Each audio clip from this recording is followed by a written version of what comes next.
and today I'm going to be doing a review over Frostblood by Ellie Blake.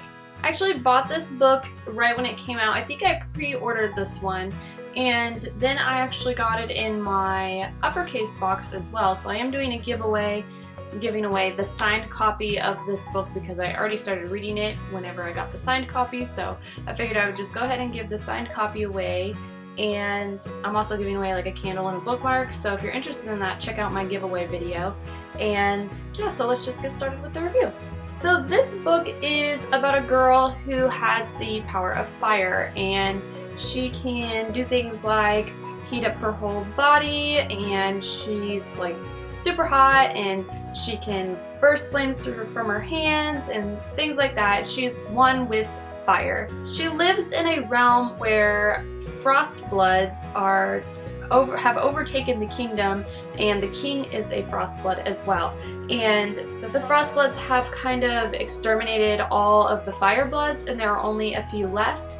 And Ruby, the main character in this book, is one of the few remaining Firebloods. Now, Ruby does not know much of her power, and in the beginning of the book, her mom teaches her that she needs to hide her power so that she is not killed.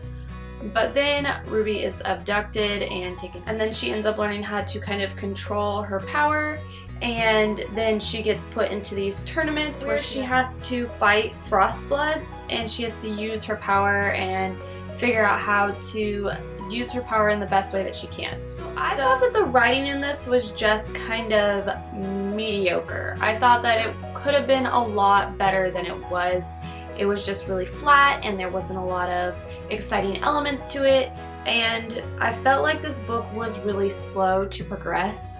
It was really boring, the whole first part of the book, and this book is split up into two parts.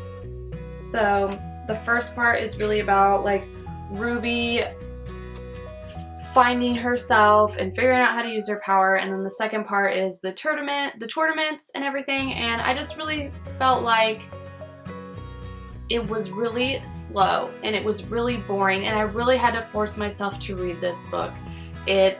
Even whenever the second part came along, like, it was faster than the first part, but it was still really slow, like slower than I would have wanted it to be. And I felt like the tournaments were very the same, like every fight that she had was basically the same as the last fight, but with different people. So I also wanted to point out that I thought that the love story in this was not written very well. There's a lot of young adult fiction books have where the guy is really mean to the girl, and then he does something really sweet, and then she falls in love with him, but there's a lot of description in his background as to why he is a jerk and why he does the things that he does. Now in this book, the guy main character, his name is Arcus, and he is just a jerk, and he's not ever nice to Ruby, but she still falls in love with him, which kind of blows my mind a little bit, because I'm like, what is this teaching girls these days? Like, you should fall in love with guys who don't treat you good? Because that's what it kind of seems like. He didn't have much of a backstory as to why he was a jerk. He was just a jerk. And then on top of that, he just was not nice at all. So I don't get why Ruby fell for him in the first place. There was not one part where I felt like he was nice to her. And then it went from him being mean to her all the time to him being really nice to her after they kissed or whatever. So I didn't really like the romance element in this book. I thought it was very like fast, and it went from hatred to love like really fast. There was just no in between. So I didn't really like that. I did want to point out that I did like the plot of this story, and I really liked the idea of it, but I felt like it could have been done in a better way. There could have been more action, more to the romance, because I love romance. Like, I'm all about romance, but it just felt like really flat to me. Another thing I wasn't so fond of in this book was that Ruby is this really powerful being, but she's so like, she has no confidence in herself, and she feels like she's gonna hurt everybody. And yeah, I could see that element of it, but I feel like if you're this powerful being, like, why aren't you harnessing this power and like doing something great with it. I mean, I guess she does towards the end, but she's still like just this like not powerful, not really that badass girl. She's just really self-conscious, and I don't know, I just really didn't care for Ruby's character that much. I did, on the other hand, other than the romance part of Arcus, I really did like Arcus' character. I thought he was more interesting than Ruby was. So I did only give this book a 2 out of 5 stars, which I do feel like that is generous.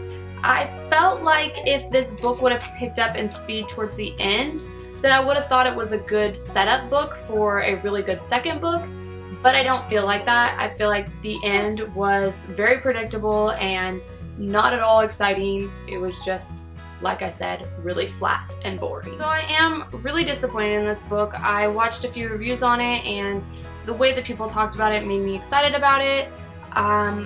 This was one that I read the description of the book and was like, yes, that sounds like such an interesting, cool fantasy book, but I just really didn't care for it that much. So that is it for my book review on Frostblood by Ellie Blake. I hope that you enjoyed this video. If you did, please like and subscribe. If you've read this book, I would love to hear your thoughts on it. I know that this was kind of really a negative book review, but I do feel like it just was not a book for me. Now that doesn't mean that it's not a book for you. It could be, but if you like the same things that I like, you agree with most of my reviews, you're probably not going to like this one. So keep that in mind. So that is it for today, and I will see everybody next time. Thanks for watching. Bye.